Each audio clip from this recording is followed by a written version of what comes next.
Je vous propose qu'on commence le webinaire sur les aides. On vous propose donc un webinaire sur les aides financières pour les projets d'efficacité et d'énergie renouvelable, donc à destination des établissements sanitaires et médico-sociaux de Bourgogne-Franche-Comté. Les objectifs donc de la séance d'aujourd'hui, c'est d'informer donc les établissements sanitaires et sociaux et médico-sociaux, puisque un certain nombre de structures gestionnaires ont aussi dans leur patrimoine des établissements sociaux, donc sur les aides financières mobilisables et les prêts aussi pour vos projets de rénovation énergétique, d'efficacité énergétique, d'énergie renouvelable. Pour nous, c'est aussi l'occasion d'identifier des projets qui sont prévus en cours au niveau des établissements et de vos besoins, euh, et puis donc de faire connaître le programme RESET pour les établissements avec lesquels nous n'avons pas encore eu de contact depuis le lancement du programme. Aujourd'hui, vous avez donc reçu l'invitation. On fera un point sur les aides relatives aux prestations d'ingénierie, c'est aussi bien sur les outils d'aide à la décision que des prestations d'AMO, avec les interventions de Lionel Combet de l'ADEME et puis de la Banque des Territoires, qui aussi présentera, Christian Heller, la Banque des Territoires, les solutions de financement, aussi bien l'attracting que les prêts proposés par la Banque des Territoires. Et puis ensuite, Laura Rouvelin de l'ADEME présentera les aides pour les projets d'énergie renouvelable thermique, bois énergie, solaire thermique, géothermie. Et on aura un temps de questions-réponses d'environ 15 minutes en fin de séance. Je profite de ce webinaire pour informer qu'un webinaire dédié au certificat d'économie d'énergie aura lieu donc le 4 avril de 11h à 12h30, puisque là, effectivement, on a imaginé un webinaire dédié pour entrer plus dans le détail sur la présentation de ce dispositif et puis je dirais la méthodologie pour mobiliser ces fameux C2E. Au niveau des infos pratiques, donc le webinaire est enregistré. Les supports sont en ligne sur notre site internet du Pôle Énergie, et puis vous transmettrez un questionnaire de satisfaction et puis de remontée de vos projets si vous souhaitez être contacté plus spécifiquement pour des projets d'efficacité énergétique et d'énergie renouvelable. Votre caméra et vos micros sont coupés, on est en mode webinaire. Vous pouvez utiliser donc l'outil discussion pour poser vos questions qui seront relayées aux intervenants dans le temps de questions-réponses à la fin de la séance. Et pensez bien à vous renommer, nom, prénom, structure, euh, pour qu'on puisse mieux vous identifier. Je vais présenter rapidement le programme RESET avant de passer la parole à Lionel. Donc le programme RESET, pour ceux qui ne le connaissent pas encore, donc il a été mise en place, créée à l'initiative de l'ARS, de l'ADEME et de la Banque des Territoires et s'inscrit dans le précédent plan régional santé environnement, donc une action spécifique sur l'amélioration du confort hygrothermique et de l'efficacité énergétique des établissements sanitaires et médico-sociaux. Euh, la Bourgogne-Franche-Comté est du coup une région pionnière sur ces sujets-là, puisque jusqu'en 2017 ou 2020 plus précisément, il n'y avait pas de programme d'accompagnement et d'information dédié pour la cible des établissements sanitaires et médico-sociaux. Les thématiques et les objectifs, donc le programme a pour vocation de vous informer, de vous accompagner sur les thèmes de l'efficacité énergétique, aussi bien de l'enveloppe des bâtiments que des systèmes et équipements, donc chauffage, ventilation, climatisation, le développement et la mise en place d'énergies renouvelables thermiques et électriques, et puis le confort hygrothermique et la qualité de l'air intérieur pour les occupants. Et plus récemment, deux thématiques complémentaires, la gestion du risque radon et les risques légionnels qui sont intégrés au programme. Euh, le, les partenaires, donc ARS, ADEME, notamment, ont choisi le pôle énergie Bourgogne-Franche-Comté pour porter ce programme régional. Donc, on a un centre de ressources régional de la construction et rénovation durable, établissement public, donc situé à Héricourt, où il y a le siège social de la structure, à la Maison des Énergies, et une antenne à Dijon, avec une équipe de 12 agents actuellement, et qui travaille sur plusieurs thématiques, la rénovation énergétique, le réemploi des matériaux dans le bâtiment, le biosourcé euh, et la qualité de l'air intérieur notamment. Donc, si vous voulez en savoir plus, nous avons mis donc j'ai mis sur le diaporama le lien vers notre site internet euh, pour mieux connaître l'équipe, les missions et les services que nous vous proposons. Et il y a aussi dans l'équipe un point important à souligner, deux chargés de formation, puisque l'objectif, c'est de mobiliser et d'accompagner les professionnels, acteurs professionnels du bâtiment, sur justement des thématiques de la construction et de la rénovation durable,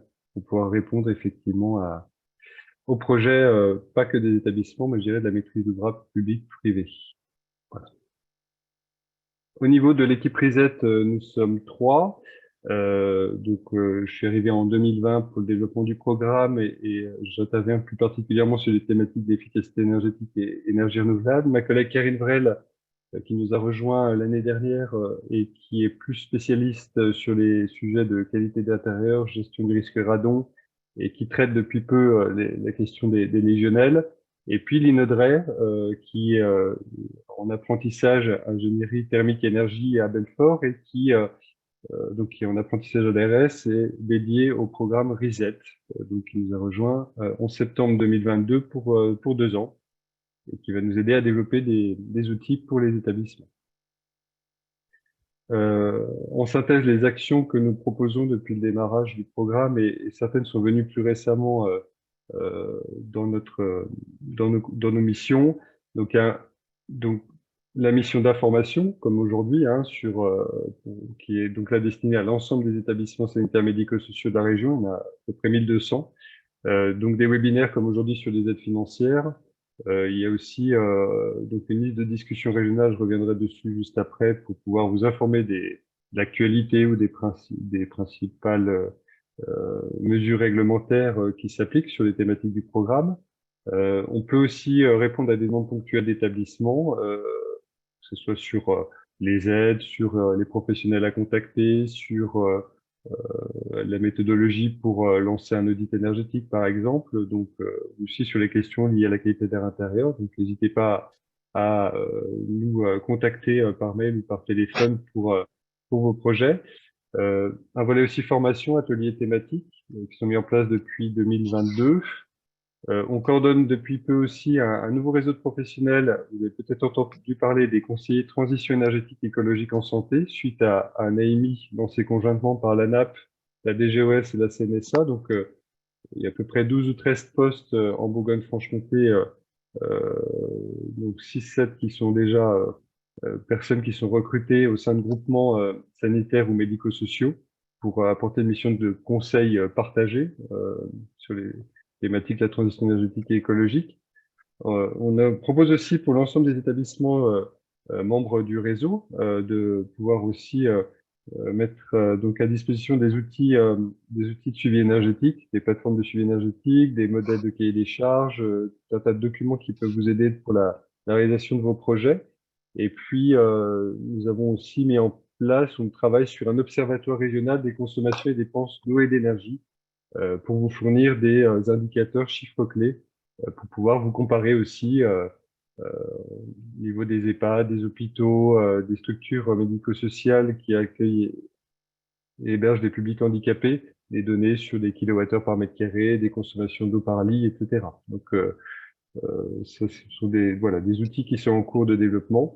Et puis, on accompagne plus particulièrement, via un premier appel à manifestation d'intérêt lancé en 2021, 24 structures en Bourgogne-Franche-Comté sur des missions donc plutôt d'accompagnement de conseil pour les projets des établissements. C'est une mission d'une durée de 3 ans.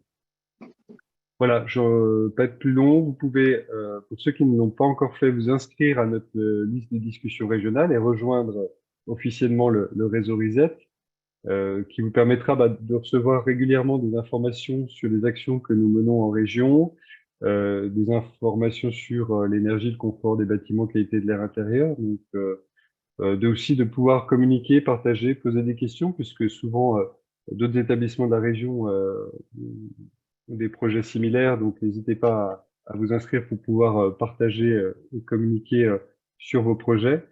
Et puis, plus globalement, on mène en Bourgogne-Franche-Comté, via le pôle énergie, des actions de formation ou d'information, donc on pourra les relayer. Donc l'accès est gratuit à ce réseau, il est réservé aux établissements sanitaires et médico-sociaux.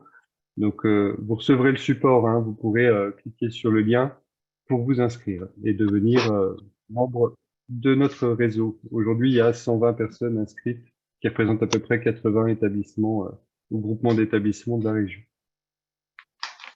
Et voilà, nos coordonnées, donc David Boileau, Karine Vrel, pour le programme Reset. Je vais du coup départager et te permettre, Lionel, normalement, de mettre en, voilà, diffuser, mettre en ligne ton diapo. Très bien, merci David. Bonjour à tous et tous. Le temps d'afficher le document. Donc, je vais vous parler plus spécifiquement de deux des nombreux dispositifs qui sont portés par l'ADEME et en particulier des dispositifs dédiés au pilotage de la performance qui sont donc notamment performance énergétique. J'ai un petit temps d'attente sur l'affichage. Pourquoi s'intéresser à ces deux dispositifs? Je reviens sur des éléments d'expérimentation nationaux qui sont à la base des enseignements qui ont conduit à mettre en place ce type de propositions pour accompagner des propriétaires de patrimoine bâti, en se focalisant particulièrement sur les résultats du programme Prébat. Alors, pour rappel, pour ceux qui n'ont pas forcément connu le programme Prébat, c'était un programme qui a été déployé au plan national entre 2007 et 2010, avec pour objectif d'expérimenter et d'évaluer la performance de bâtiments basse et très basse consommation. Le programme Prébat a vu le jour à l'époque où, effectivement, le gouvernement mettait en place l'objectif BBC Rénovation pour le patrimoine existant et préparait la réglementation thermique de 2012 pour la construction neuve. Les principaux enseignements en fait, de ces travaux-là sont assez intéressants parce qu'ils montrent qu'entre la consommation estimée, même si elle tient compte effectivement d'une correction liée à la météo, à l'occupation et à la performance des systèmes, cette performance estimée est souvent assez loin, effectivement, de la performance atteinte. J'ai moi-même piloté le programme Prébat en Bourgogne, donc ça c'était avant la fusion des régions, sur une centaine d'opérations. C'est un gros programme que nous avions mis en place avec le conseil régional et qui nous a conduit à mettre en place une instrumentation précise sur une vingtaine d'opérations pilotes et qui a confirmé effectivement les tendances que je vous présente là, c'est-à-dire qu'effectivement, on a globalement, sur l'ensemble des opérations, donc habitat individuel, habitat collectif et tertiaire, un décalage de la performance de l'ordre de 40% en moyenne. Alors, le diagramme qui vous est présenté se focalise sur les 5 usages réglementaires français, mais lorsque l'on tient compte effectivement de l'ensemble des utilités d'un bâtiment, on a généralement un décalage qui est un petit peu plus important. Et par ailleurs, si l'on laisse de côté les destinations l'habitat individuel et collectif qui ne nous concernent pas directement, on sait que dans le tertiaire, le décalage entre consommation estimée et consommation atteinte est encore plus important. On voit globalement, il y a un décalage de l'ordre de 40% hein, sur la performance. Quand on se focalise sur la cible qui est le chauffage, on est là clairement sur un facteur 2, donc c'est une entrée en matière qui est importante à avoir en tête parce que elle porte quand même sur un gant. Oui. Est-ce que Lionel, tu m'entends? Oui. Oui, en Oui. fait, j'allais réagir aussi à plusieurs participants qui indiquent qu'effectivement, le son est un peu haché, on n'a pas beaucoup de marge de manœuvre, hormis éventuellement couper nos caméras pour gagner un peu de bande passante. Donc, si Laura et toi, vous pouvez couper voilà, votre vidéo, votre caméra, et en espérant que ça aille un petit peu mieux. Voilà, c'est par moment. Voilà, ça devrait être un peu Voilà. mieux, puisque effectivement la bande passante que j'utilise est généralement un peu défaillante. Donc voilà, ma tête n'étant pas essentielle, on va privilégier la présentation. Ok. Voilà, donc ce que je disais, c'est qu'effectivement, pour la cible du chauffage, on a un facteur 2 qui montre qu'il faut effectivement s'intéresser à la façon dont on pilote la performance, au-delà de la programmation, parce que effectivement, le diable est souvent dans le détail par rapport à la complexité des opérations. Alors, je vais revenir un petit peu sur ce qui différencie principalement une mission de commissionnement et un contrat de performance énergétique. La mission de commissionnement, il faut la voir comme une démarche qualité qui est là pour assurer une coordination entre les différents acteurs d'une opération aux différentes phases d'un projet. Donc, ça passe de la programmation et ça va jusqu'à la livraison et même la gestion des équipements pendant les premières années de vie, ou les premières années de fonctionnement. Donc, c'est une mission qui a pour objet d'apporter de la cohérence et de la transversalité. La cohérence sur un projet et de la transversalité entre les acteurs. Elle ne se fonde pas sur une garantie de résultat, contrairement au contrat de performance énergétique, mais elle est plus focalisée sur une garantie de moyens. Donc, c'est une prestation qui est relativement accessible, qui ne met pas en œuvre des pénalités par rapport à l'atteinte des objectifs d'atteinte de résultats, contrairement au contrat de performance. Et elle a l'avantage, c'est qu'elle s'insère effectivement dans un schéma d'organisation, de conduite des marchés qui est assez habituel, que vous maîtrisez très certainement, et qui est donc assez facile à appréhender. Le contrat de performance énergétique, un maître d'ouvrage, un gestionnaire de patrimoine, cherche à sécuriser son investissement puisqu'il cherche à piloter la performance sur une nature d'opération qui est un petit peu plus ambitieuse et qui nécessite de l'investissement généralement. Donc, le contrat de performance, c'est un contrat qui est signé entre un opérateur unique et le maître d'ouvrage. Et lui, contrairement effectivement au commissionnement, est focalisé sur une garantie de résultat. Donc ça, c'est une dimension importante sur laquelle je vais revenir.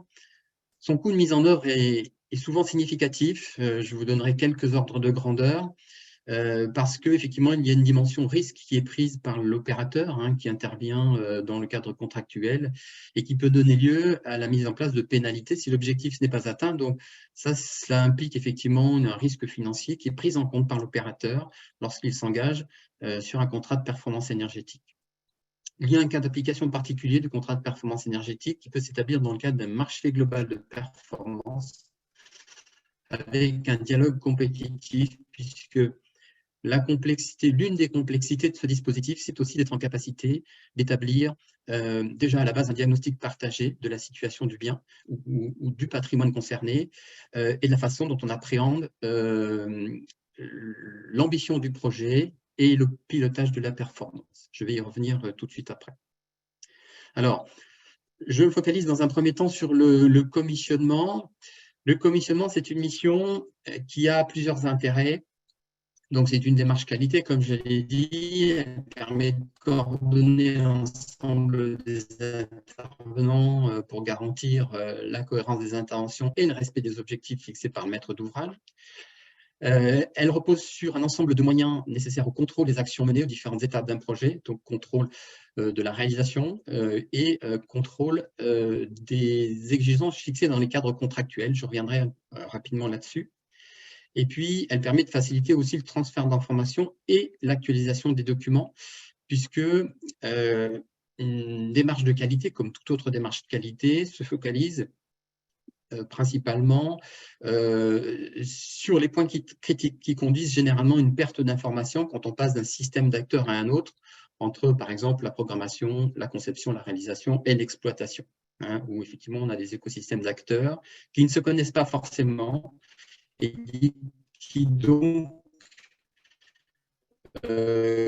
communiquent le transfert de l'objectif c'est par notre branche documentaire, par des biais contractuels qu'il faut être en capacité. Alors, la mission de commissionnement, mais ça vaut aussi un petit peu pour le contrat de performance énergétique, elle suppose d'établir un état des lieux partagé, le plus objectif possible de la situation initiale, donc d'être en capacité de définir finalement de la situation dont on part et de la performance des sites, du patrimoine et des équipements qui composent ce patrimoine.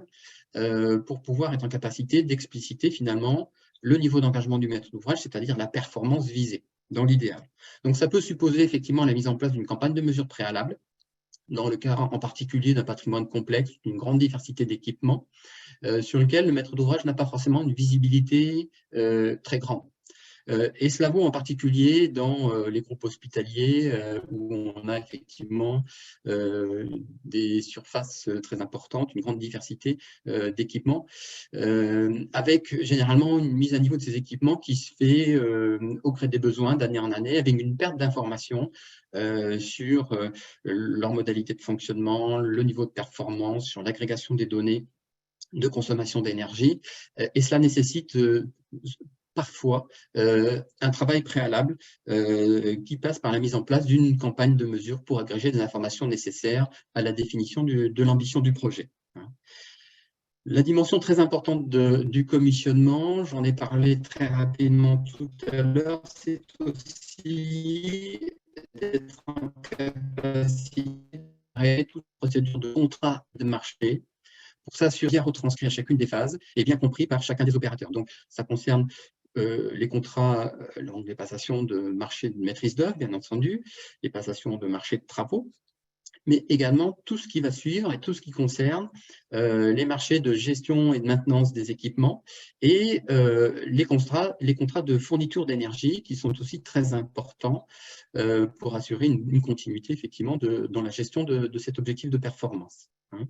Et puis, ça peut se traduire dans un certain nombre de cas, c'est souhaité la plupart du temps, par la mise en place d'outils de pilotage, puisque même lorsqu'on estime être en capacité de gérer correctement les équipements, dès lors qu'ils sont bien paramétrés et relativement performants, ça suppose quand même d'avoir un suivi pour détecter d'éventuelles dérives. Et donc, ça peut passer par la mise en place de tableaux de bord très simples ou d'outils de pilotage plus complets comme la GTB, la GTC. Voilà. Donc, le commissionnement est une procédure qui permet d'assurer la cohérence sur l'ensemble de ces étapes. L'étape de programmation, enfin l'état des lieux initial, la programmation et le patrimoine.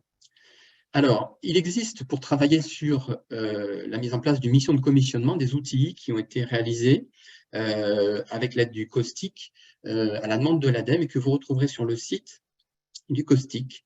Donc, il y a un guide d'une part et puis une boîte à outils qui rassemble un certain nombre de supports qui peuvent être utilisés, qui précisent les moyens sur lesquels repose le commissionnement et qu'en tant que maître d'ouvrage, vous pouvez utiliser pour préparer une mission, la mettre en place, lancer une consultation et organiser les outils de pilotage dont vous aurez besoin pour assurer le suivi lorsque la mission de commissionnement aura pris sa fin, enfin sera arrivée à son terme. Voilà. Donc, vous avez effectivement un ensemble de documents qui vous sont précisés dans le diapo, mais que vous retrouverez plus en détail sur le site du COSTIC. Donc, on vous invite effectivement à les utiliser, puisque même si ces documents sont un petit peu anciens, ils datent de 2008, ce sont quand même des documents de référence qui sont utilisés par les experts du domaine, c'est-à-dire les bureaux d'études qui peuvent vous accompagner sur ces missions de commissionnement, mais aussi par la maîtrise d'ouvrage pour mettre en place ce cadre de travail.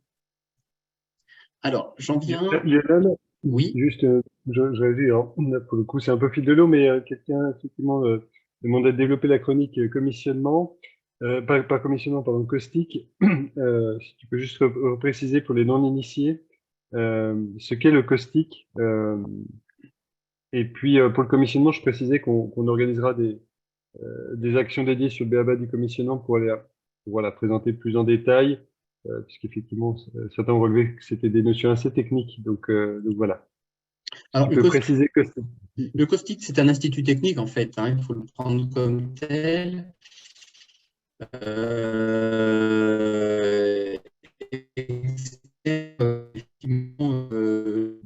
Les équipements techniques dans le domaine du bâtiment d'expertise, qui fait un travail de vulgarisation, de partage de ressources, et qui met aussi en place de la formation sur de nombreux sujets en lien effectivement avec la gestion des équipements du bâtiment.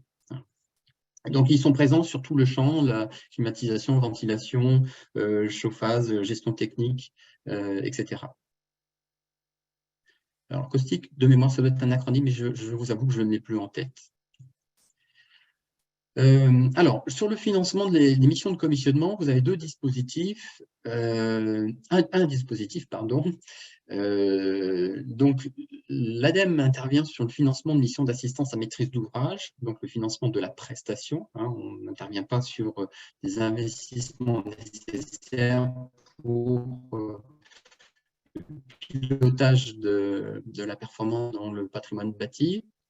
Cette mission du montant hors taxe de la prestation, hein, le cahier des charges qui sert à la consultation des prestataires qui peuvent intervenir en qualité d'assistant à maître d'ouvrage fixe comme exigence l'objectif d'atteindre, enfin de viser un niveau de performance, c'est-à-dire une réduction des consommations de 40% d'énergie finale par rapport à la consommation de référence du bâtiment ou du patrimoine pris en compte, hein, ou un équivalent BBC Réno. Voilà. Donc c'est en général le niveau de performance, en tout cas le challenge qui est fixé,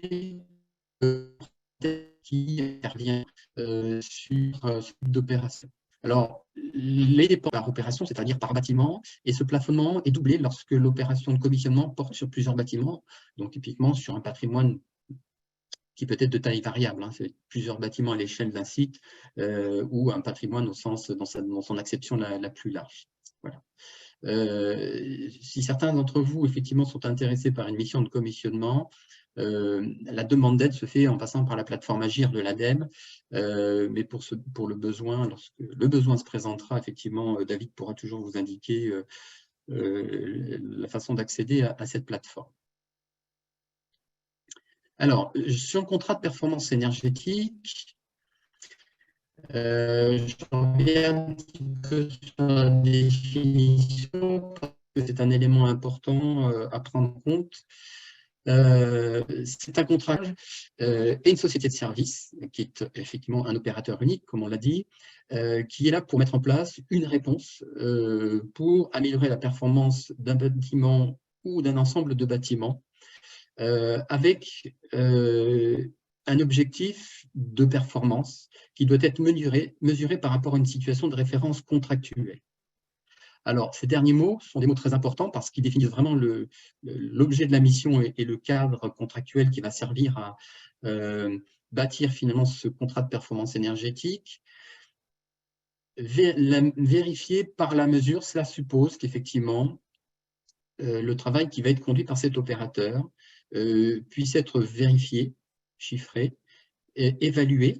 Et donc, ça suppose effectivement que le pilotage des équipements ça puisse reposer sur une instrumentation ou en tout cas une vérification de la performance à des périodes régulières pour vérifier si effectivement l'objectif a été atteint, s'il y a dans la durée du contrat des opérations finalement de correction ou finalement doivent s'appliquer des pénalités financières initiales et l'atteinte de la performance.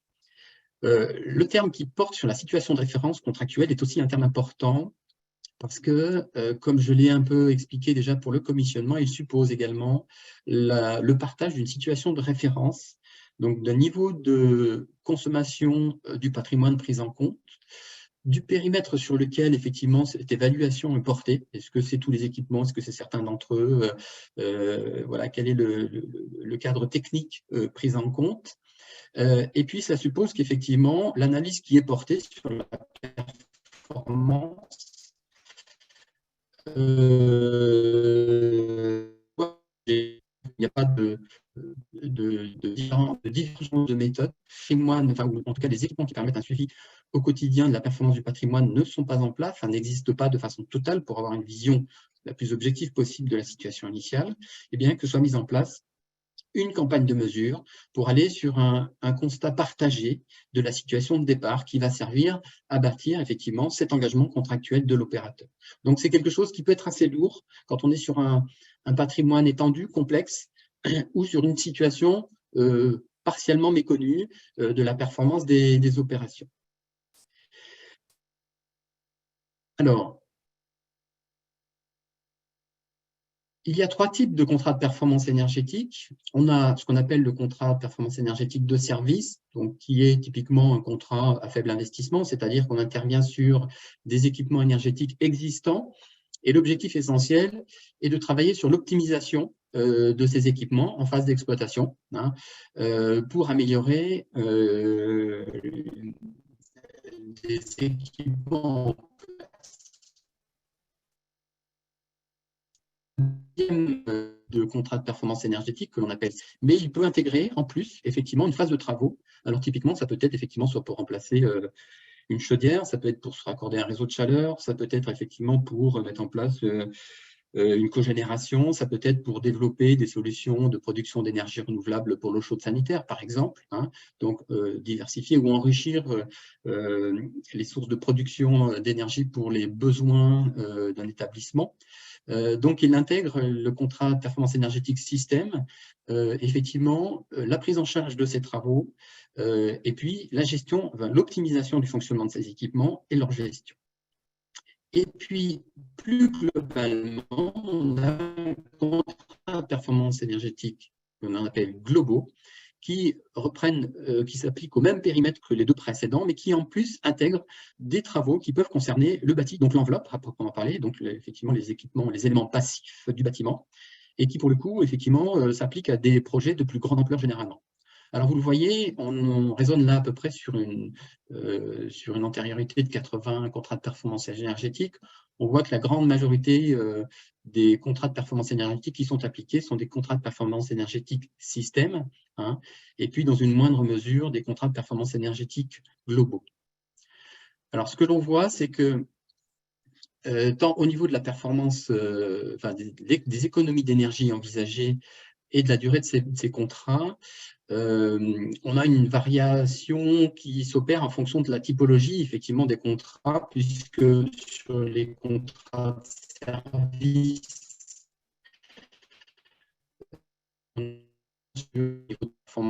inférieur aux autres contrats, ce qui se comprend très bien, hein, puisque très constant.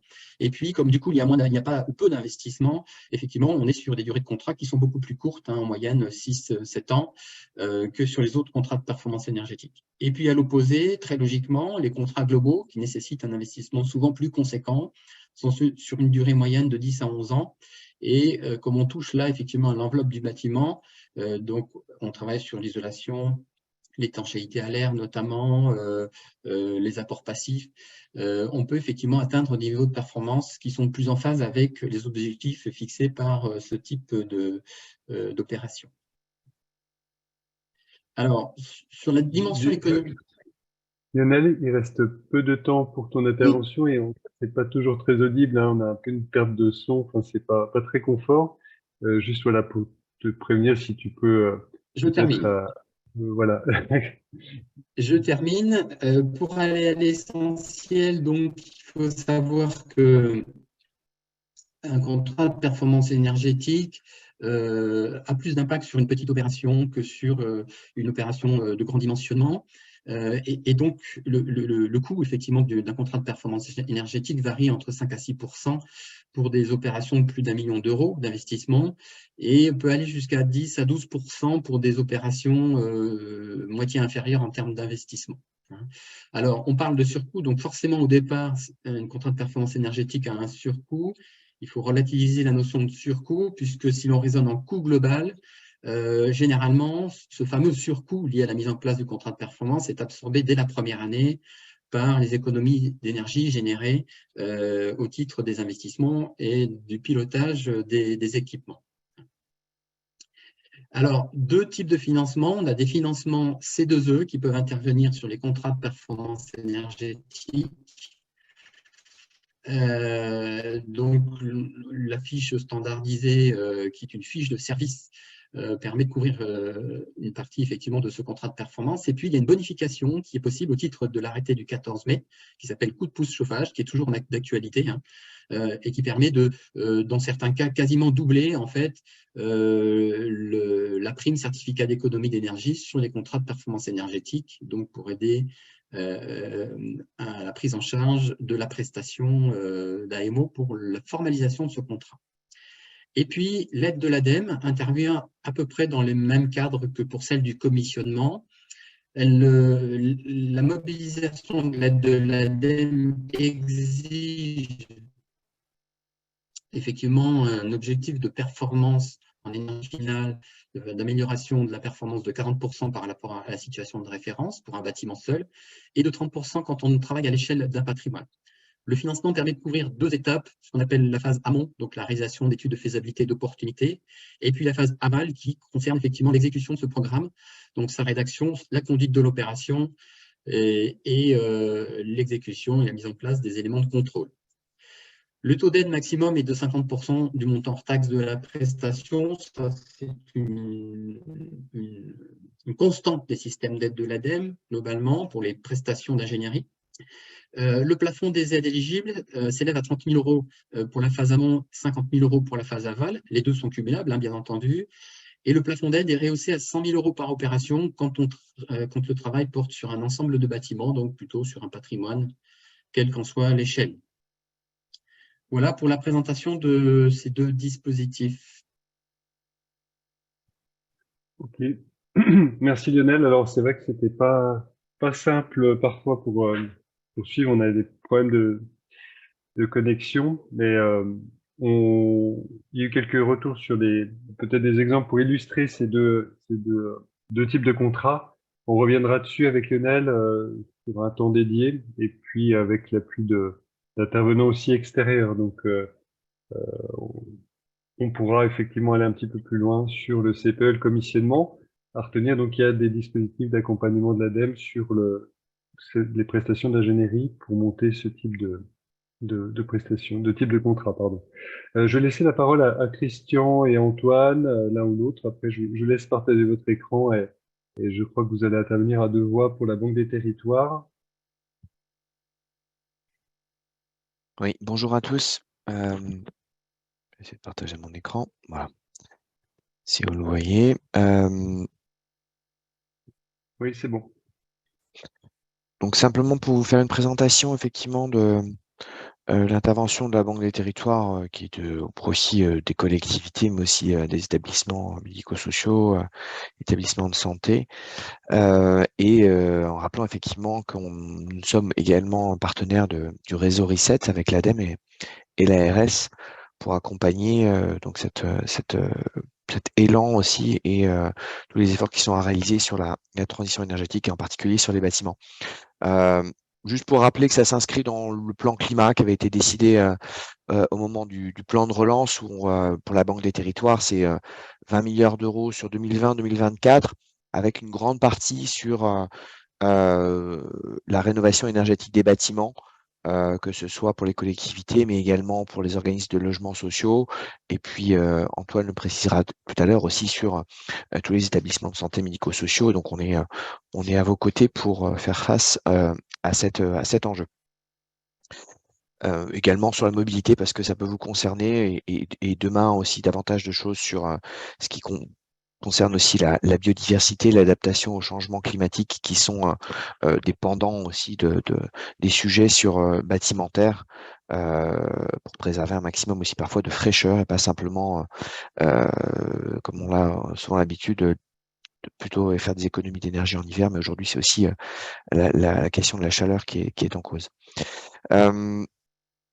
Simplement, bon voilà, on s'est inscrit aussi là-dessus depuis 2018 avec le grand plan d'investissement sur l'amélioration des bâtiments et la performance des bâtiments. Et effectivement est arrivé entre deux le décret tertiaire. Donc tout ce qu'on met en œuvre a vocation aussi à vous accompagner à tenir ces objectifs. Aujourd'hui, on est déjà en 2023 et c'est vrai qu'on s'aperçoit que ce qui est fait aujourd'hui doit quasiment, en tout cas quand on fait des investissements un petit peu de long terme et plus ambitieux, il faut déjà se positionner en 2040, voire parfois 2050, à partir du moment où les financements pour des projets sont à horizon 15-20 ans. Effectivement, il faut essayer de viser dès à présent de toute façon le 2040 au minimum. Donc l'accompagnement juste en 3 briques, hein, Donc, on est présent en amont sur la partie d'ingénierie pour accompagner, alors on appelle ça du cofinancement, nous, mais entendez subvention, tout ce qui concerne les études amont d'ingénierie qui permettent de se positionner et de faire les bons choix sur vos rénovations ou éventuellement des choix effectivement aussi sur les usages des bâtiments. Et on sait qu'effectivement, c'est une phase importante et donc on peut accompagner en cofinancement et c'est dans le cadre du programme Reset jusqu'à 50 000 euros et pas plus de 50% finalement du coût de l'étude. Ces frais qui sont importants et encore une fois qui permettent de mieux se positionner pour passer ensuite à la phase finalement de construction. Ensuite, bien entendu, eh bien, il y aura toute la partie financement qu'on va expliquer, mais peut se résumer de façon assez courte sur des avances plutôt qu'on appelle interacting, qui permettent sur des durées courtes de faire des actions de performance énergétique, c'est-à-dire vraiment d'avoir plutôt des actions qui sont à temps de retour assez court, assez efficaces tout de suite, notamment par exemple sur le chauffage, la ventilation, etc. Et puis des prêts d'une durée plus ou moins longue, et Antoine le présentera tout à l'heure, qui eux permettent de faire face plutôt à ce qui concerne le bâti, la toiture, l'isolation extérieure, qui sont des travaux beaucoup plus lourds et surtout qui ont des temps de retour en termes d'efficacité énergétique qui sont plus longs, ce qui justifie un prêt plus long. Et puis au niveau de pilotage, on a mis aussi en place, en tout cas pour ceux qui souscrivent à l'offre d'Intracting, une plateforme aussi de mesure qui sera accessible, mais dans le cadre du réseau Reset, il y a également cette possibilité d'avoir accès à une plateforme qui vous permet de suivre, et c'est important, comme l'a précisé tout à l'heure Lionel, de pouvoir piloter dans le temps les consommations et vérifier l'efficacité et ajuster.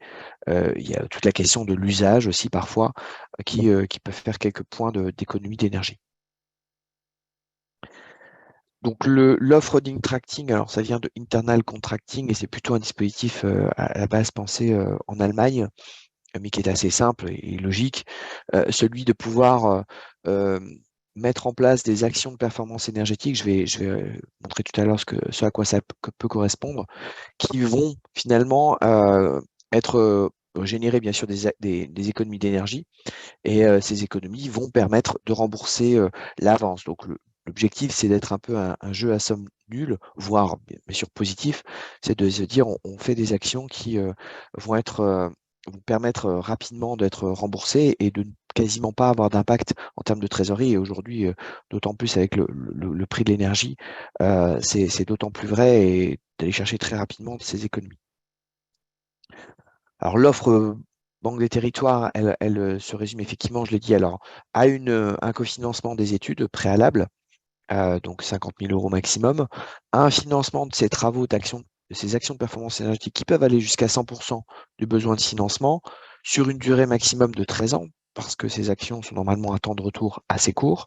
Aujourd'hui, à un taux fixe de 2%, puisque les taux quand même globalement ont évolué. On était encore en fin d'année en tout cas deuxième semestre l'année dernière, à 0,75. Donc les taux se sont ajustés, mais restent pour des taux à 13 ans très, très attractifs, avec un montant maximum, soit parce qu'on a un seul projet ou un seul client ou un seul établissement pour 3 millions d'euros, soit s'il y a un ensemble de bâtiments, on peut aller jusqu'à 10 millions d'euros, mais ce qui est quand même assez important quand on parle simplement d'actions de performance. 10 millions d'euros, c'est déjà assez conséquent. Voilà, avec une possibilité de mobiliser les sommes sur 3 années maximum. Donc ça permet de faire un plan, de travailler avec les bureaux d'études en amont sur des scénarios qui amènent par exemple à étaler un certain nombre de travaux sur 3 ans. Et donc l'enveloppe est bloquée et elle pourra être débloquée sur 3 ans maximum. Donc ça laisse de la souplesse. Et cette convention est un prêt budgétairement, mais elle a une vie un peu particulière, c'est-à-dire que on inscrit bien dans cette convention ce que vous allez faire, et on l'ajuste. Si voilà, la force des choses, eh bien, le plan de travaux ne se réalise pas intégralement, on peut l'ajuster sans qu'il y ait de pénalité. On peut ajuster le montant qui avait été prévu. Vous pouvez peut-être avoir une accélération, d'ailleurs, plus d'économie d'énergie et vouloir rembourser plus vite. Tout ça, c'est possible. C'est-à-dire qu'on est vraiment sur quelque chose de souple. C'est ce qu'on souhaite pour accompagner, parce qu'on sait que ces actions-là, il faut pouvoir les lancer. de manière aussi prévisionnelle et ensuite les ajuster dans le temps. Voilà, donc il y a une vraie relation partenariale qui s'inscrit avec cette convention au-delà d'un prêt travaux classique. Et voilà, donc les briques, et ça c'est important quand on parle d'action de performance énergétique, ou ce qui peut être inclus finalement, c'est voilà, tout ce qui est chauffage, ventilation, climatisation, changement de chaudière par exemple, pose de tête thermostatique, tout ce qui concerne le pilotage, la régulation. Parfois, ça c'est la GTB, la GTC sont importantes pour faire des économies ou mieux piloter son énergie. Bien sûr, tout ce qui peut concerner aussi l'électricité en tant que telle et tout ce qui est lumière, éclairage. Et puis on peut y greffer parfois des sujets sur l'eau dans la mesure où ça rentre dans un sujet aussi de préservation quand même de l'eau et qu'on a un équilibre global économique qui vous permet de rembourser l'avance. Simplement, c'était un exemple, mais pour vous dire qu'on peut croiser plusieurs types d'actions sur plusieurs bâtiments. Le tout est de pouvoir mesurer toutes les actions qui vont être mises en place, bâtiment par bâtiment, et type d'action par type d'action, et d'évaluer, mais ça c'est le bureau d'études qui vous aide aussi à ça, eh bien les gains énergétiques et le temps de retour. On a aussi une possibilité, puisque Lionel l'a dit tout à l'heure, sur les contrats de performance énergétique, on a une offre qui est dédiée, dont vous pouvez vous saisir à partir du moment où vous faites une économie d'énergie d'au moins 40%. Ça vous permet d'avoir un taux à taux zéro en termes sur le financement. En contrepartie, eh bien, les C2E, certificats d'économie d'énergie que vous allez valoriser, eh bien, on va en récupérer une partie qui nous permet d'avoir, nous, prêteurs, un taux effectif global, un TEG, équivalent à 2%, mais finalement, en une seule fois, au moment où vous percevez les C2E. Et donc après, le reste des échéances sont à taux zéro. Donc, il y a pas, le TEG est bien de l'ordre de 2%, mais on partage ensemble le risque des C2E, puisqu'on l'évalue exempté au moment de la convention. Si le CPE prévoit environ, je sais pas, 500 000 euros de C2E et que pour faire notre TEG de 2%, il faut 200 000 euros, eh bien on dit on va prendre 40% des C2E. Et si à l'issue, parce que les C2E, les choses évoluent, que la valorisation peut évoluer, vous n'avez par exemple que 400 000 euros de C2E, eh bien on ne récupérera que 40% de ces, toujours 40% de ces 400 000, donc 160 000 euros. Donc on partage ensemble le risque aussi de la valorisation plus ou moins forte de ces C2E. Voilà le dispositif qui permet d'avoir un taux zéro, et puis on peut y inclure dans ce CPE et ce financement éventuellement des éléments complémentaires qui seraient de l'ordre de parfois l'isolation par extérieur si ça fait sens, et si on est toujours dans une capacité à rembourser le link tracking sous moins de 13 ans, éventuellement de la production d'énergie renouvelable également. Voilà, juste pour vous donner un petit schéma. Nous, on est en lien avec vous, hôpital, et puis vous avez par ailleurs un contrat de performance énergétique avec une entreprise. Éventuellement, on peut cofinancer aussi l'ingénierie liée à l'assistance à maîtrise d'ouvrage sur le contrat de performance énergétique. Voilà. Je laisse la parole à Antoine pour la partie petit bug, pour la partie prêt, nos offres de prêt Banque des Territoires. Oui, bonjour à toutes et à tous. J'espère donc que vous m'entendez bien. Sur la partie financement en prêt, donc rappelez quand même que notre établissement n'est pas forcément un établissement financé comme les autres, puisque nous sommes un établissement public qui intervient au service de l'intérêt général et en appui des politiques publiques. Et à ce titre-là, nous accompagnons l'ensemble des champs considérés comme stratégiques par l'État, bien sûr, mais aussi par la Caisse des dépôts. Et donc, nous sommes aujourd'hui dans la capacité de financer, et nous avons une part importante de financement sur le secteur de la santé et du secteur médico-social. Contrairement à une banque de place, nous intervenons et nous finançons une personne qui porte un projet dans un territoire, et c'est la nature juridique de ce porteur et le projet qu'il va porter qui va déterminer les modalités d'accompagnement. Sur la présentation, là, on vous a mis quelques exemples de prêts susceptibles de concerner effectivement le champ du sanitaire médico-social. Nous avons également, en fonction d'autres projets, la capacité d'intervenir, je pense notamment au secteur des hôpitaux qui ont aussi des capacités à être accompagnés sur des enveloppes de prêts que nous dédions plus spécifiquement, nous, aujourd'hui, aux collectivités locales. Je pense notamment à des prêts relance verte qui pourraient concerner des sujets de rénovation thermique ou de champs photovoltaïques, notamment de parking ou ces choses-là. La spécificité sur ces prêts de la Caisse des dépôts, Banque des territoires, c'est la capacité d'intervenir sur vos durées d'amortissement technique des projets et de mettre en parallèle les amortissements financiers des prêts que nous mettons en œuvre, avec la capacité d'aller sur des durées qui vont s'étendre jusqu'à 60 ans pour certains projets ou certains sujets. Je pense notamment aux fonciers ou aux relances vertes dont je vous ai parlé.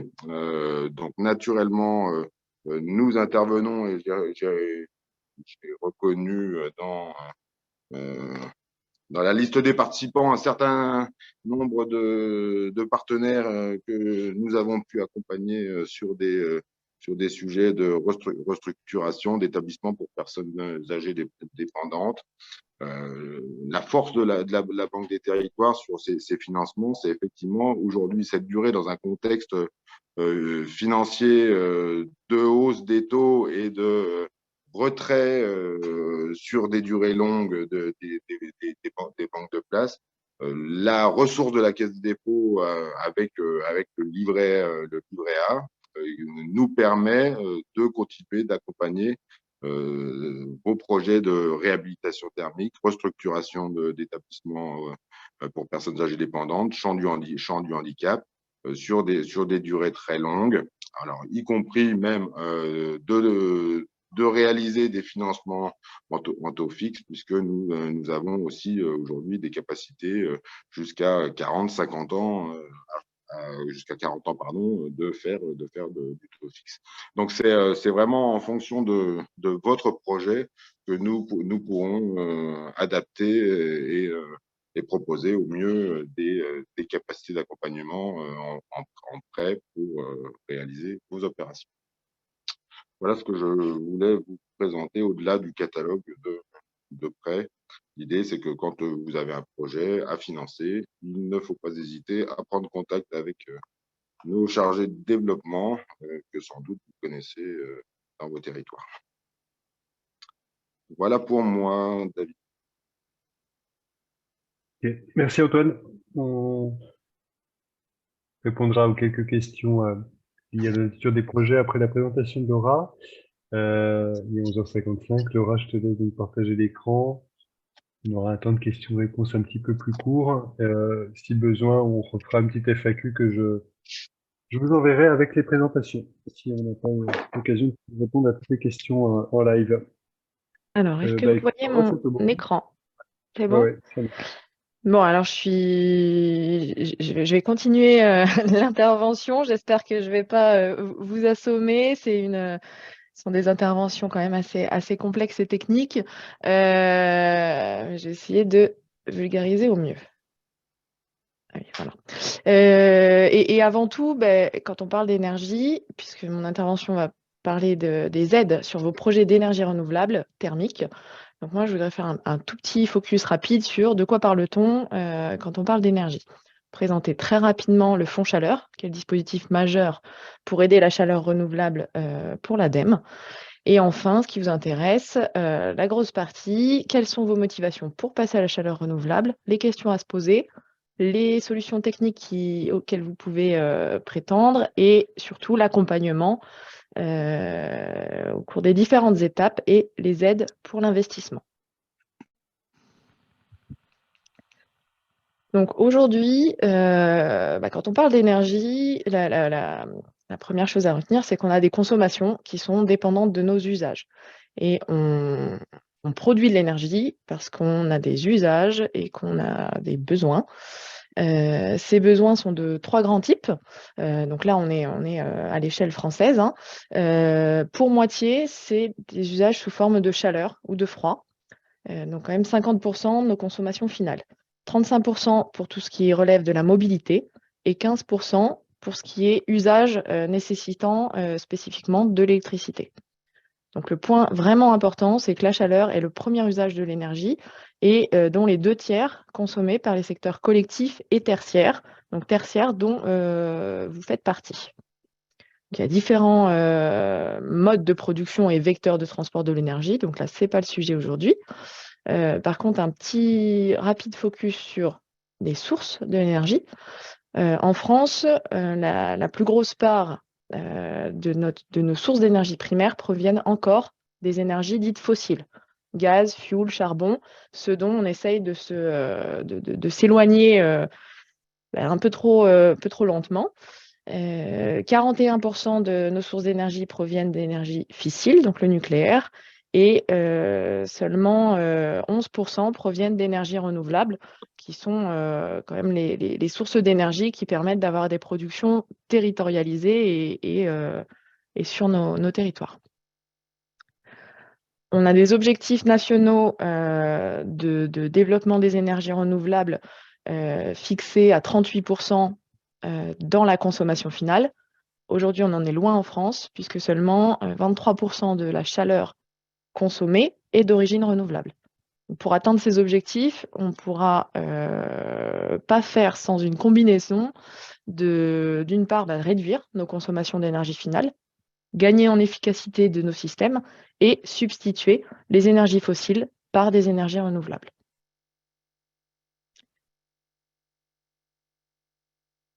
Voilà pour ce petit point d'introduction pour qu'on soit un peu tous d'accord sur la terminologie. Aujourd'hui, l'ADEME dispose d'un dispositif majeur, donc le Fonds Chaleur, pour aider les porteurs de projets au développement de leurs projets de chaleur renouvelable. Donc, c'est un fonds qui a été mis en place en 2009 pour aider les collectivités et les entreprises.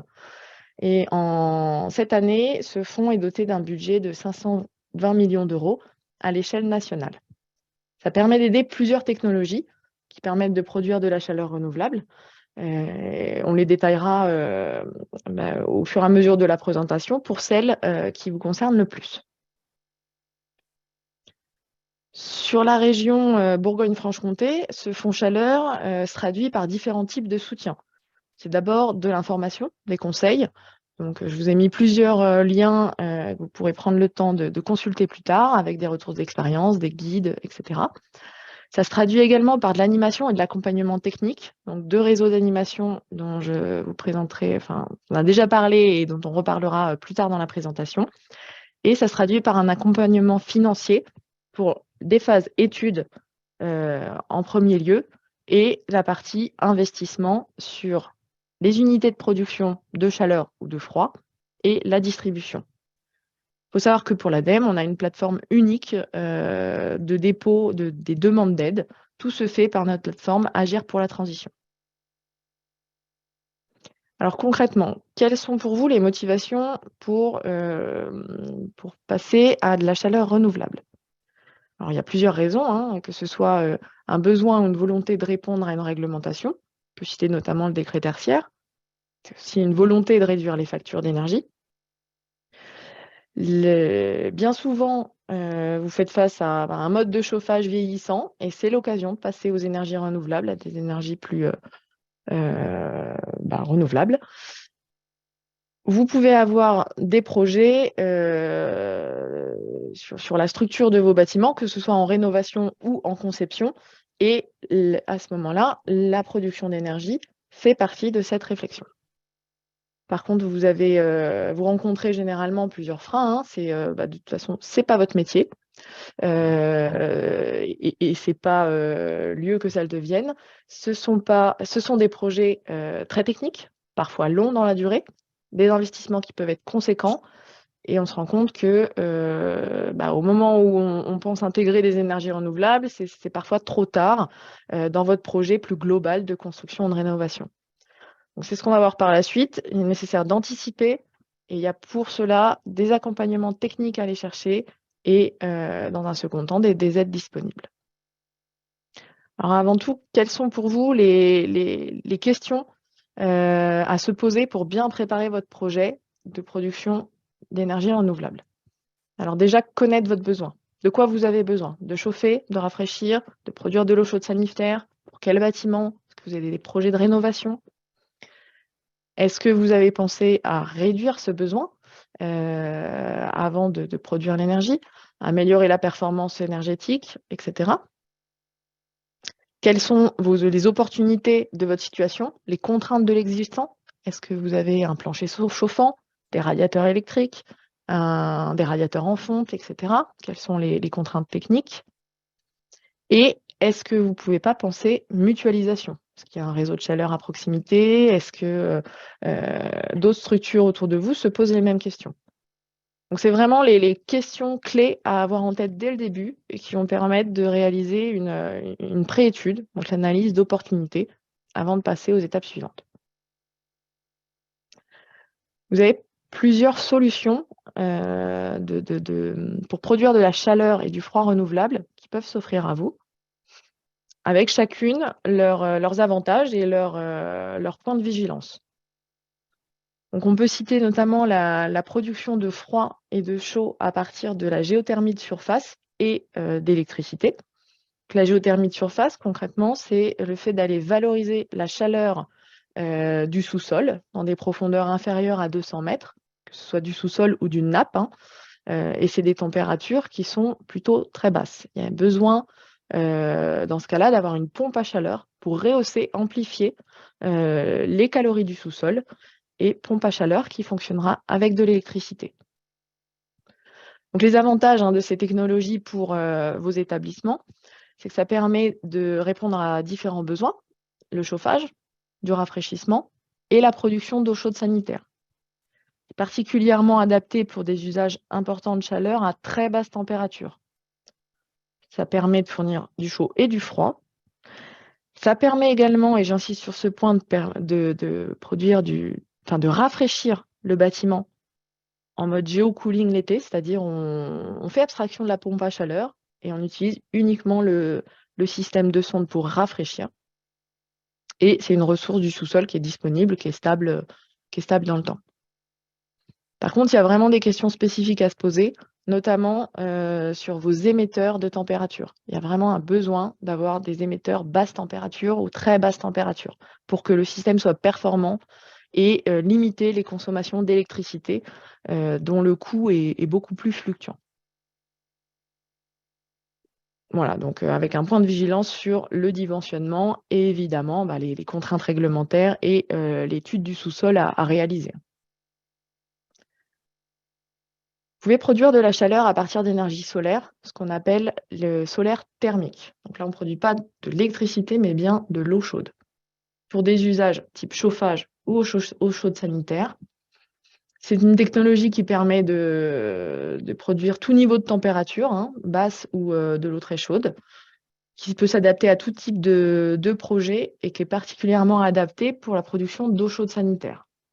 Le soleil, c'est une ressource gratuite, inépuisable. Par contre, faut vraiment se poser la question du besoin et c'est une technologie qui s'adapte très bien quand il y a des besoins toute l'année et notamment des besoins estivaux au moment où il y a le plus d'ensoleillement. La production de chaleur à partir de biomasse, chaufferie bois, c'est a plusieurs avantages pour vos établissements. Elle permet déjà de répondre à deux principaux usages, chauffage et eau chaude sanitaire. Et elle permet de produire de l'eau chaude à tout niveau de température, même produire de la vapeur avec une chaufferie biomasse. Elle peut s'adapter à tout type de bâtiment, Elle peut être utilisée pour un bâtiment dédié ou en réseau de chaleur, et avec des combustibles qui seront adaptés aux besoins et à la typologie de projet. Et surtout, j'insiste sur ce point, ça permet de valoriser une ressource naturelle qui est locale et qui, en France et en Bourgogne-Franche-Comté, est gérée de manière durable. Il y a quand même des points, des questions spécifiques et des points de vigilance pour cette technologie. Ça va particulièrement porter sur l'approvisionnement en bois, vérifier qu'il y a des fournisseurs à proximité et surtout penser les conditions d'accès et de livraison du combustible.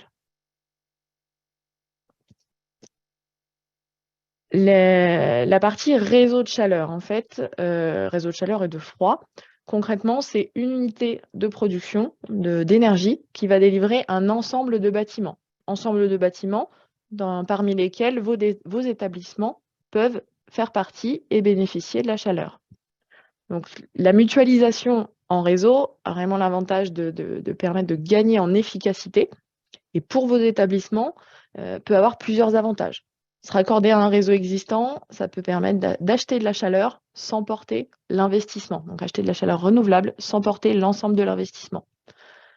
Si vous avez un projet, l'animateur qui vous accompagnera va essayer d'élargir les besoins et de voir s'il y a des besoins à proximité. Il faut savoir qu'une étude globale peut être portée par la commune ou la collectivité dans laquelle vous vous situez, si ça correspond à un projet de la commune.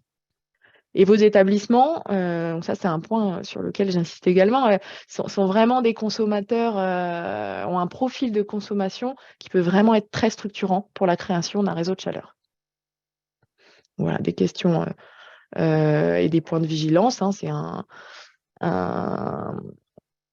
un projet qui notamment fait appel à plusieurs acteurs.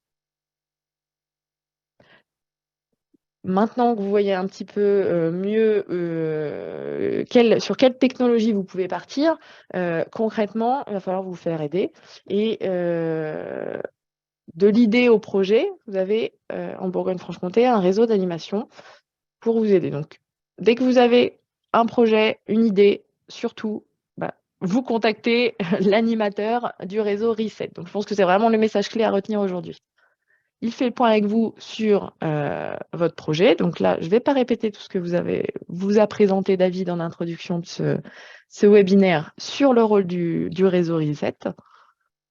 Mais si votre projet concerne effectivement la mise en place d'une production d'ENR, alors l'animateur Reset va faire le lien avec l'animateur ENR de votre territoire et avec les financeurs potentiels d'un projet.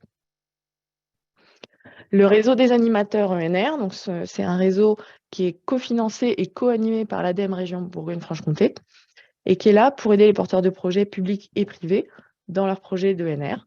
Ils ont une action neutre, indépendante et proposée gratuitement pour le maître d'ouvrage pour vous. Il ne substitue en aucun cas au travail des bureaux d'études, il est bien complémentaire. L'animateur, en fonction de votre projet, va vérifier l'opportunité de celui-ci et proposer la technologie la plus adaptée à votre situation. Ensuite, il vous accompagnera pour solliciter des bureaux d'études et réaliser une étude de faisabilité. Je reviendrai plus tard sur cette étude, réalisée par un bureau d'études spécialisé et certifié RGE.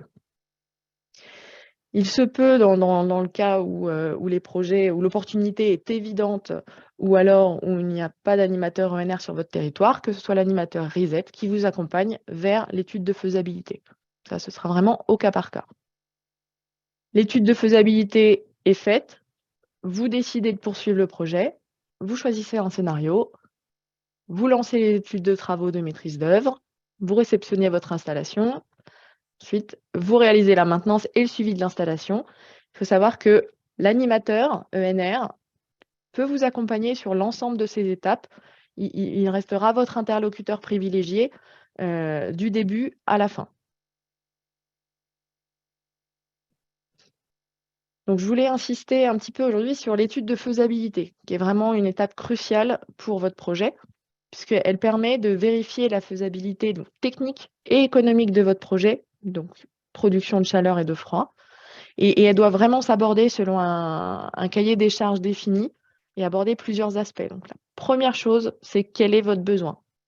Ensuite, elle propose des solutions techniques et un dimensionnement, alors qui sera avec un approvisionnement en énergie qui différera suivant l'énergie choisie. L'étude va aborder les aspects réglementaires et environnementaux en vigueur. Et il y aura une phase économique et financière avec un calcul du coût global de la chaleur en euros par mégawattheure sur 20 ans. Et l'objectif, c'est vraiment de comparer ce coût global de la chaleur renouvelable à un coût global énergie fossile et de dresser la liste des aides éventuelles et l'impact de ces aides pour que vous puissiez mener à bien ce projet. Donc, l'étude peut dresser plusieurs scénarios. Elle permet de définir les conditions techniques et financières pour réaliser un projet performant et notamment éviter de surdimensionner l'installation. La grosse erreur à faire serait, aujourd'hui, j'ai une chaudière gaz de 300 kW, je vais mettre une chaudière bois de 300 kW. Ce n'est pas comme ça que ça fonctionne. C'est bien le rôle de l'étude de faisabilité de dimensionner votre installation au plus juste. Donc, c'est un vrai outil d'aide à la décision à partir duquel vous pourrez vous positionner sur la volonté de poursuivre et le choix d'un scénario. Il y a des aides financières donc pour la réalisation de vos études qui situent entre 50 et 70% du coût hors taxe de l'étude en fonction de la typologie, de la taille de votre structure. Alors, petit rappel, les demandes d'aide se font toujours avant de signer l'offre du bureau d'études. Ça, c'est valable pour toutes les aides publiques, mais il paraît important de le marteler. Pour aider les études de faisabilité, deux principales conditions, qu'elles soient réalisées par un bureau d'études neutre, indépendant et certifié RGE dans la technologie étudiée. Donc, si c'est une chaufferie bois, bureau d'études certifié RGE, bois. Et l'étude doit respecter le cahier des charges que j'évoquais précédemment. Donc, point d'attention à vraiment garder en tête, les bureaux d'études ENR ne sont pas forcément les mêmes que ceux qui vont travailler sur la conception ou la rénovation de vos bâtiments. Un bureau d'études bâtiment n'est pas forcément certifié et expert sur le solaire thermique, la géothermie ou le bois. Voilà. Vous pourrez télécharger tous les cahiers des charges quand vous aurez des projets grâce à ce lien. À quel moment réaliser une étude de faisabilité? Alors, il faut savoir qu'en moyenne, entre le moment où on a l'idée et le moment où on a le rendu d'étude, il peut se passer 6 mois. Donc, c'est vraiment nécessaire d'anticiper. Alors, ne pas attendre, bien sûr, que votre chaudière tombe en panne pour prévoir de le renouveler et de mettre du renouvelable. Et ce n'est pas parce que vous avez renouvelé votre chaudière gaz il y a 5 ans que vous ne pouvez pas envisager de passer à du renouvelable. Le système de chauffage actuel, le gaz, peut servir d'appoint à la solution ENR qui va être étudiée.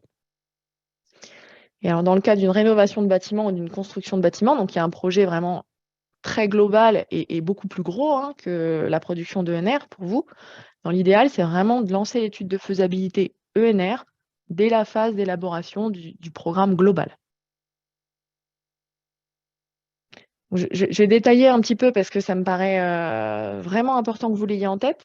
Le cas d'une construction d'un bâtiment neuf, parce que c'est le cas de plusieurs projets que je vois arriver, où le programme est établi, vous rencontrez l'architecte. Ensuite, il y a des premières phases de conception et notamment l'avant-projet, les autorisations des pots de permis de construire. Ensuite, une phase de conception détaillée et vraiment toute la planification des travaux, les travaux et la réception de votre bâtiment. Vous avez plusieurs intervenants, l'architecte, l'équipe de maîtrise d'œuvre, donc là qui est composée de différents contractants, l'architecte, bureau d'études fluides, bâtiment, etc. Les entreprises de travaux, donc qui interviennent en phase travaux. Et la phase d'avant-projet sommaire, c'est la phase où vous allez encore avoir plusieurs variantes, plusieurs possibilités. Où vous allez commencer à avoir l'estimation du coût et du planning prévisionnel de l'ensemble de votre projet. En phase d'avant-projet définitif, là, vous vous êtes arrêté sur un choix et vous avez un chiffrage précis de la suite. Et quand vous rentrez en conception détaillée et planification, donc là, on est toujours sur la conception, la construction globale du bâtiment. Là, vous allez avoir les plans détaillés et les documents de consultation des entreprises, la commande des travaux et on y va. Et aujourd'hui, ce que je vois, c'est que plusieurs porteurs de projets nous sollicitent bien trop tard, une fois que toutes ces étapes-là sont déjà passées, que le budget, le planning, tout est acté. Et d'ailleurs, les travaux commencent dans 2 mois, par exemple. Donc, les porteurs de projets ont bien en tête que la demande d'aide se fait avant de commander les matériaux, avant de commander la pompe à chaleur ou autre. Par contre, quand on leur pose la question, est-ce qu'il y a une étude de faisabilité pour la production par géothermie ou chaufferie biomasse, ce n'est pas toujours le cas. Quand le dimensionnement des installations ne répond pas forcément aux critères de performance nécessaires pour bénéficier d'aide publique. Donc là, c'est vraiment problématique parce que vous, porteurs de projet, vous pensez vous êtes prêts à mettre en œuvre la solution. Or, il manque toute une phase d'étude et la réaliser va vraiment prendre du retard à votre planning et même ajouter des surcoûts par rapport à votre chiffrage. Donc, dans l'idéal et plutôt au maximum, c'est de réaliser l'étude de faisabilité ENR thermique au moment de l'avant-projet sommaire. Alors, dans l'idéal, c'est avant, dès la conception du programme, mais en phase d'avant-projet sommaire, on peut encore modifier les choses. On peut encore faire une taille de chaufferie suffisante pour intégrer un ballon tampon, faire un accès au bâtiment suffisamment large pour qu'un camion qui livre du bois puisse se retourner, puisse venir livrer, ouvrir sa porte. Voilà, c'est vraiment important d'avoir ces choses en tête et surtout d'aller chercher des prestataires spécialisés dans ces thématiques et de les intégrer à l'équipe de maîtrise d'œuvre et qui travaillent en collaboration avec le reste de l'équipe. J'arrive enfin sur le point qui vous intéresse peut-être le plus, les aides à l'investissement pour ces projets. Alors, la première condition pour bénéficier d'aide à l'investissement, c'est d'avoir réalisé cette étude de faisabilité. Donc, c'est vraiment ce pourquoi j'insistais sur ce point. Il faut savoir que les aides à l'investissement, donc en ce qui concerne l'ADEME, donc le fonds chaleur, on va aider une production d'énergie renouvelable. Pour la plupart des projets, ça va être une aide forfaitaire. Donc, un nombre d'euros par mégawattheure d'énergie renouvelable produit chaque année, fois 20 ans, la moyenne durée de vie d'une installation. Donc, ça permet au maître d'ouvrage de se projeter facilement sur l'aide qu'il peut recevoir. Pour les projets les plus gros, on fonctionne en analyse économique.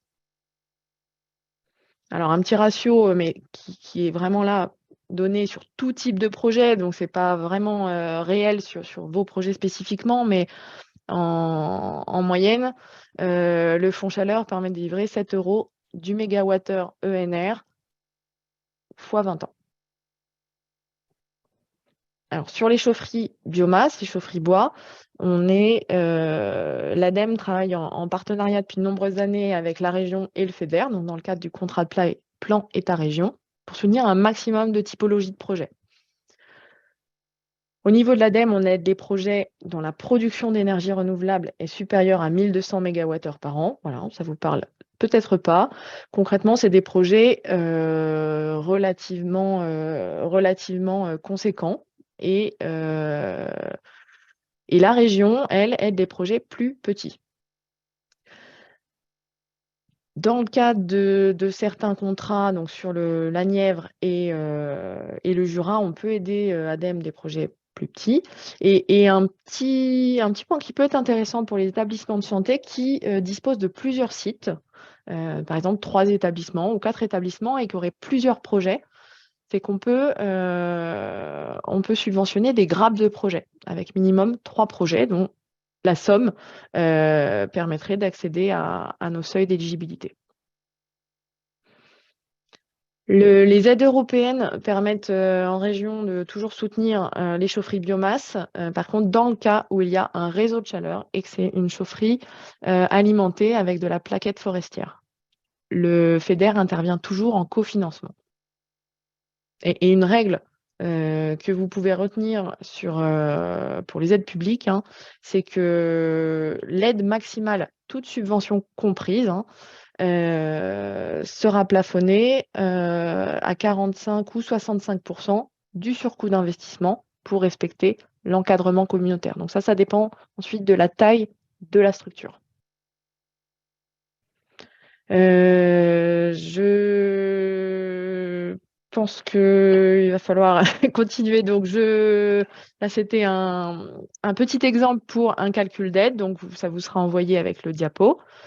Les aides fonds chaleur ne sont pas cumulables avec les C2E pour les projets de chaufferie biomasse dédiés à un bâtiment. Pour l'investissement en géothermie de surface, on peut aider différentes technologies, hein, comme je disais tout à l'heure.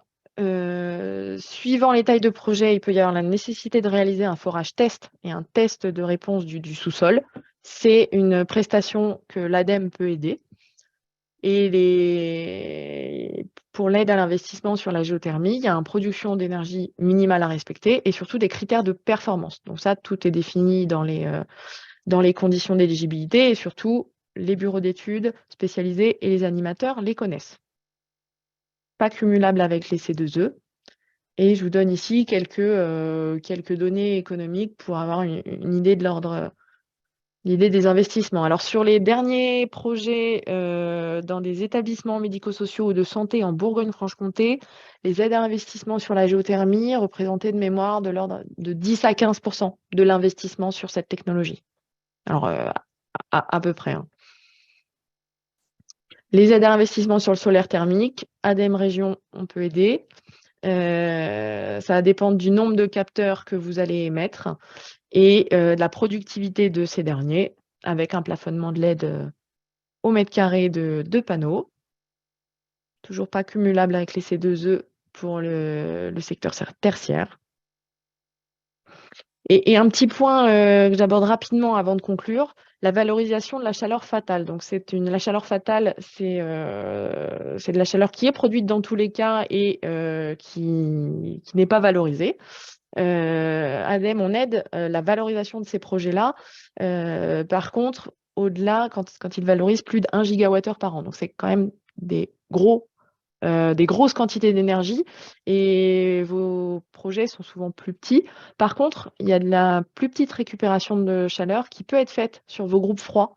Et donc, il y a vraiment intérêt à quand même réaliser des études sur ce point-là.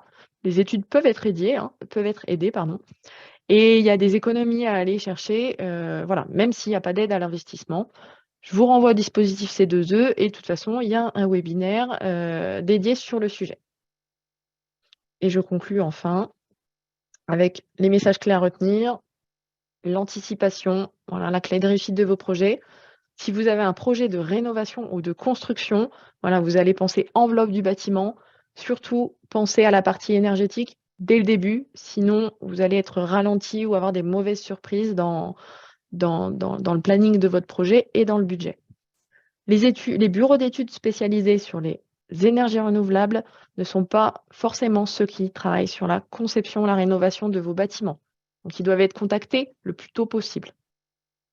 L'étude de faisabilité, donc c'est vraiment une étape cruciale pour la suite. Elle permet de concevoir une installation technique et économiquement cohérente avec votre situation. Il y a des soutiens financiers pour vous aider et le message clé, c'est dès que vous avez un projet, vous contactez rapidement l'animateur du réseau Reset qui vous mettra en lien avec les autres réseaux d'accompagnement et les financeurs. Voilà, j'ai terminé, David. Merci Laura. Donc j'ai volontairement laissé effectivement poursuivre ton intervention puisqu'en fait il y a eu plusieurs questions aussi bien pour la Banque des Territoires, pour Lionel de l'ADEME, pour toi. Ce qu'on fera, alors ton intervention était bien appréciée Laura pour la clarté de tes propos et je pense que c'était bien d'avoir finalement un temps, que ce soit aussi bien pour Lionel que pour Laura, de présentation aussi des sujets, des systèmes qui sont financés et effectivement de les positionner dans le contexte des établissements de santé médico-sociaux. On proposera du coup une restitution plutôt sous forme de fort aux questions, parce que là, il est déjà presque 12h30. N'hésitez pas à poursuivre, à poser vos questions, qu'on puisse recueillir. Moi, je vais vous proposer aussi là dans le chat donc un lien vers un questionnaire d'évaluation. Vous pourrez aussi, par la même occasion, j'ai prévu des questions relatives à la remontée de vos projets et si vous souhaitez notamment être contacté. Hop, normalement, le lien est dans le chat. N'hésitez pas à copier-coller ce lien-là. Vous le recevrez normalement via l'outil Zoom. Et on a effectivement plusieurs points qui peuvent qui recoupent en fait les intentions de l'ADEME déjà de mutualiser avec des projets de réseau de chaleur qui existent, qui sont portés déjà par des collectivités, par des territoires. Donc ça, on y répondra, mais effectivement, c'est un point essentiel. Ce qu'il faut retenir, c'est effectivement de passer par ces réseaux d'accompagnement qui existent et qui sont disponibles pour les établissements de santé et médico-sociaux aussi. On fera le point aussi avec la Banque des Territoires sur le périmètre des financements, Christian. Il y a eu des questions sur la rénovation, sur le financement C2E, CPE exclusivement ou pas, donc, et aussi sur la taille des projets. Donc, je pense qu'on sera plutôt sur la partie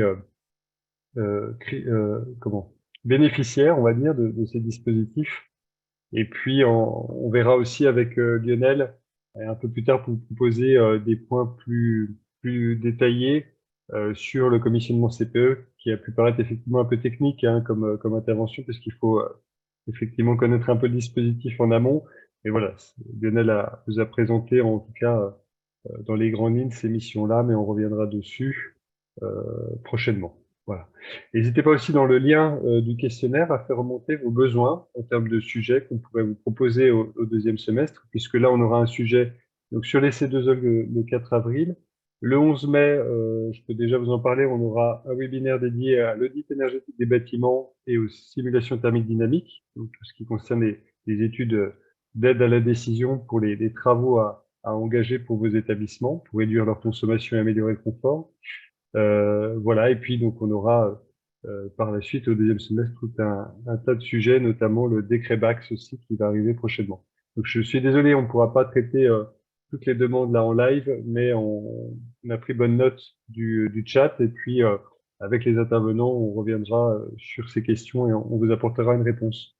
Merci à tous, je vous souhaite une bonne journée et puis donc vous recevrez le replay et les présentations bien entendu avec cette petite foire aux questions. Merci beaucoup, David. N'hésitez pas à vous inscrire. Merci à tous les participants et tous les intervenants. Voilà, à bientôt.